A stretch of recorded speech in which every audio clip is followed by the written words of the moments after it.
It's 11:58 p.m. in Overland Park, Kansas, and I'm 41. I manage inventory at a regional medical supply warehouse, so I'm trained to trust logs, not stories. Tonight, I'm sitting front-facing at my kitchen table. The only light, a stove clock, and a small lamp that hums like it's tired too. My manila folder is open in front of me, corners curling from how many times I've gripped it. Here's the warning truth. The cleanest disappearances always come wrapped in something that sounds wholesome. My wife, Lauren, texted at 1:06 p.m., taking Noah and Maya to grandma's. Don't worry. Then at 3:42 p.m., my phone rang at work. The school secretary said, careful and loud, like she was choosing every word. Sir, are you coming to pick them up? I remember the cold rush behind my ears. I remember the fluorescent buzz over my desk. And I remember whispering, that doesn't make sense. Because in my head, my kids were already hours away. I didn't know then. It was about to get worse. If you were me, would you confront tonight or verify one detail first? It's still Overland Park, and the house smelled like reheated pasta and lemon cleaner when I walked in that night. The kids' shoes were gone from the entry mat, 2 little outlines, like someone erased them. Lauren's mug sat in the sink, lipstick mark still on the rim, like she'd been here 5 minutes ago. I set my manila folder down and heard the paper slap the table too loud in a quiet kitchen. This didn't start at the school. It started with how I was treated, like the guy who fixes the mess, not the guy who belongs in the picture. 2 weeks earlier, the 28th of October 2025, 7:14 a.m. I told Lauren I could handle drop-off because she had a big meeting. She didn't even look up from her phone. Just don't forget the aftercare payment, she said, like I was payroll. Then free, the 7th of November 2025, 6:18 p.m. She packed fast duffel bags, the kids' jackets, the yellow lunchboxes, while the TV blared some sitcom laugh track that felt cruel. It's just a weekend at Mom's, she said. When I asked why she wouldn't tell me Diane's address again, she hit me with a soft, final line. Because you always make things difficult. That same night, I checked the school app, something I rarely did. And there it was, an update time-stamped MON, the 10th of November 2025, with my name missing where it used to be. What's the smartest first move? Secure evidence, protect the kids, or freeze finances before I tell you what I found next? The next morning, MON, the 10th of November, 2025, 4:11 p.m. I sat in a plastic chair in the school office, while the copier clicked like a metronome. The air smelled like dry erase markers and stale coffee. My manila folder was on my lap, and I kept smoothing the flap like it could calm my hands. The secretary slid a single page across the desk. Authorized pickup, emergency contacts. It had been updated that morning. My number was still there, but my name, my actual permission, wasn't. In its place was a new adult listed as Uncle, with a phone number I'd never seen. Below that, a line for parent signature. What hit me wasn't anger first. It was shame, cold, quiet, because the paper made it look like I'd already been voted out of my own family. The signature on the bottom was close to mine. Same first letter, wrong pressure, wrong slant. The secretary tapped the page and asked gently, Mr. Hayes, did you sign this today? I walked out of the school at 5:02 p.m., and the wind smelled like snow, sharp and metallic. My keys rattled in my fist so hard they cut into my palm. In the car, I opened my manila folder and slid the pickup form inside like it was evidence from a crime scene, not a children's office. At 5:26 p.m., I called Diane, Lauren's mom, on speaker. Her TV was loud in the background, some game show applause spilling through the line. When she answered, I forced my voice to stay normal. Hey Diane, are Noah and Maya with you? There was a pause. Then her tone changed, like a chair scraping back. Honey, what are you talking about? I haven't seen the kids in weeks. My stomach dropped so hard I felt it in my throat. Lauren said she took them to you, I said. And even as I spoke, I could hear how ridiculous it sounded, how clean the lie had been. Diane whispered, Oh God. And I knew she wasn't covering for anyone. She was scared. I got home at 6:55 p.m. to a porch light buzzing and a knock that didn't belong to neighbors. A man in a plain jacket asked my name, then handed me an envelope and said, Flat as stone, you've been served.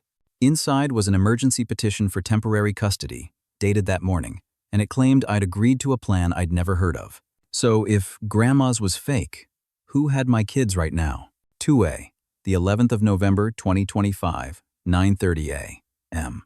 The attorney's office smelled like paper and burnt coffee, and the fluorescent lights made everything look tired. I sat with my manila folder on my knees, listening to the word temporary like it was supposed to be comforting. It wasn't.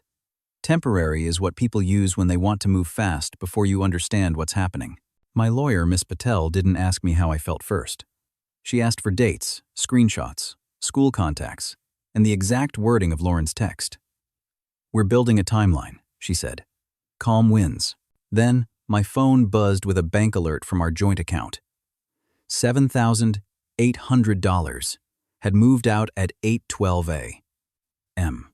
The note line read, "Relocation, Family XP." It was the kind of vague label that sounds responsible until you realize it's meant to end a conversation. Miss Patel nodded once, like she'd seen this script before. "Today you don't argue," she said. "Today you stabilize, and you do nothing that makes you look volatile." On my way out, I opened the transaction details again, slower. One recurring charge had started before the Grandma's Weekend, a monthly payment I'd never noticed because it was small and consistent. A storage unit, opened on the 3rd of October 2025. And suddenly the question wasn't just where my kids were. It was how long Lauren had been preparing to erase me. So what, exactly, was she storing? And why did she start hiding it weeks before she left? 2A, the 11th of November 2025, 8:22 p.m. The porch light flickered while I cleaned out the minivan, breath turning to fog in the cold. The interior smelled like apple juice and the vanilla air freshener Lauren insisted on, even when it made my head ache. I was looking for anything that belonged to the kids, anything that proved they hadn't just gone to Grandma's. My fingers found a crumpled paper wad jammed beside the passenger seat rail. I flattened it on my thigh under the dome light, and my heart did that slow, sinking thing like an elevator that doesn't stop where you expect it. It was a folio receipt from a long-stay motel. The address line was there, but I didn't keep it that way. I took a photo and blurred it before it ever left my phone, because I wasn't about to turn my kid's life into a map. The date was the part that mattered. Free, the 7th of November, 2025. The same night she packed the duffels and said, "Mom's," and there was a second adult name printed on the account. Not Lauren's, not mine. I stared at it until the numbers on the receipt stopped looking like ink and started looking like intent. Then, I went back inside and pulled the school pickup form from my folder again, because the new uncle contact at school suddenly didn't feel like a relative at all. So who was this person, and why was Lauren registering him near my children before I even knew they were gone? Wed, the 12th of November 2025, 7:05 a.m. The mailbox lid squealed when I opened it, the sound too sharp for that quiet hour. Cold air cut into my knuckles. Inside was a thick envelope marked "Important Account." Notice, the kind of paper that feels heavier than it should. I carried it to the kitchen, like it might spill something if I tore it open outside. The stove clock glowed, 7:12, when I unfolded the letter over my manila folder. My coffee sat untouched, going bitter just from the smell. The headline was clean and polite. Notice of home equity line opened, in both our names. My eyes caught the number like a punch. $32,000 draw processed, already taken. Not pending, not requested, processed. The letter listed a notary county I'd never been to, and a signing date that fell right in the middle of Grandma's Weekend. I didn't yell. I didn't throw anything. I just felt that strange, icy clarity, because now this wasn't only about custody or betrayal. This was about creating a financial crater big enough to trap me in court. Miss Patel answered on the second ring. I read her the line, and she went quiet for half a beat. Then she said, "Do not call Lauren. You go to the bank. Today." So, I scheduled a branch appointment for 2:20 p.m. and slid the letter into my folder. But one line near the bottom stopped me colder than the dollar amount. Mailing address. Updated per customer request. Updated to where? Wed. The 12th of November, 2025, 2:20 p.m. The bank lobby smelled like polished tile and cinnamon air freshener, like they were trying to make money feel friendly. A TV played silent news captions over a looping stock chart. I sat in a glass office with my manila folder open on the desk, hands folded so tight my thumbs went white. The banker, Mr. Reynolds, didn't smile when he saw the letter. He pulled up the account, clicked twice, then printed a signature page and turned it toward me. "We can start a fraud review," he said, voice careful. "But I need you to tell me right now, did you authorize this line of credit?" "No," I said, and it came out flat, like a fact from a report. He pointed to the notary block. "Different county, different stamp number." The signature looked like mine from 10 feet away and wrong from 1. I felt that cold embarrassment again, not because I'd done anything, but because someone had practiced being me.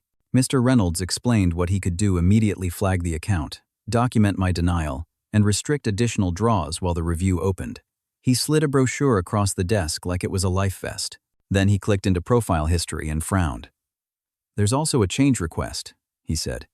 "Your mailing address was updated last week." I swallowed. "To what?" He hesitated, then read it out loud, an address I didn't recognize. I wrote it down, then drew a thick black line through the street number in my notes, because I wasn't about to carry an unredacted destination around like a loaded weapon. Mr. Reynolds leaned back and added, almost apologetic, "This kind of change usually comes with other changes." What else had Lauren changed in my name, and what notice was I about to miss because it was no longer coming to my house? The 13th of November, 2025, 10:15 a.m. I was standing over the trash can when I almost threw it away. A thin white envelope, boring font, the kind of mail your eyes skip. The paper smelled faintly like ink and glue when I tore it open, and my stomach tightened before I even read the header. Mail forwarding confirmation. It said forwarding had been activated on the 31st of October, 2025, weeks before the grandma's story. I just stood there, holding it, feeling that cold humiliation again. Not because I'd been fooled, but because someone had been quietly rerouting my life like it was normal. Miss Patel didn't sound surprised. "That's how people win by paperwork," she said. "Miss one notice, and they call it non-compliance. We filed to correct my address with the court and documented the bank's fraud review in writing. Then I did the next clean thing. I requested the school's records attendance, pickup logs, and the change request trail signed releases. No drama. The secretary warned me, softly. There's also a note about a school incident tied to this. What incident, and who wrote it into the file like a weapon? Fry. The 14th of November, 2025, 9 a.m. The courtroom smelled like old wood and copier toner, and the wall clock ticked loud enough to feel personal. I sat on a hard bench with my manila folder on my lap, thumb pressed into the crease like I could hold myself together by paper alone. Lauren sat 2 rows ahead, hair perfect, shoulders calm like she was waiting for a dentist appointment, not rewriting our family. When the judge asked where the kids had been that weekend, Lauren said, smooth as glass, "At my mother's." He knew. Miss Patel stood and didn't raise her voice. She handed up the school packet, attendance records, pickup logs, and the change form trail. The dates lined up like nails. Noah and Maya were marked present at school on days Lauren claimed they were out of town, and the office note showed I wasn't the one who removed my name. The judge looked down and said one sentence that changed the temperature in the room. Sworn financial disclosures in 72 hours. As we left, the clerk gave us a copy of Lauren's written statement, and one line in it directly contradicted her own filing. What was she lying about on paper? And what did she think I'd never notice? The 18th of November, 2025, 1:30 p.m. The mediation room smelled like stale coffee and cheap hand sanitizer. There was a box of tissues in the center of the table like it was part of the furniture. I set my manila folder down and listened to the soft scratch of the mediator's pen. Quiet, steady, like my life had become a form to complete. Lauren's lawyer kept saying, miscommunication. Miss Patel didn't argue. She just slid documents forward. First, Diane's notarized declaration, one clean paragraph stating the kids were not with her that weekend. Second, the school's log showing the pickup list change was submitted under Lauren's parent portal, and the uncle name matched the motel folio exactly. Third, the bank's fraud review acknowledgement, time-stamped, confirming the HELOC draw was being investigated and additional draws were restricted. Lauren finally looked at me, and for a split second, the polish cracked. The mediator pushed a proposed custody plan across the table and asked, "Do you want to settle today, or put all of this on the record in court?" The 2nd of December 2025, 7:40 p.m. The house was quiet, in a way that didn't feel empty anymore. The dishwasher hummed, and outside the kitchen window the neighborhood lights sat steady, soft halos in the cold. I was back at the same table, front-facing, with the same manila folder, only now it was thick with orders, receipts, and stamped pages that didn't care who could charm a room. The final order had come through that afternoon. Primary physical custody to me, structured exchanges, and a clear boundary that neither parent could change school records without written notice. The bank investigation into the HELOC draw was still open, but the account was flagged and frozen from further damage, not revenge containment. When Noah and Maya walked in after school, they didn't ask where Mom was. Noah looked at my folder and said, small and serious, "Is that the paper that makes you pick us up again?"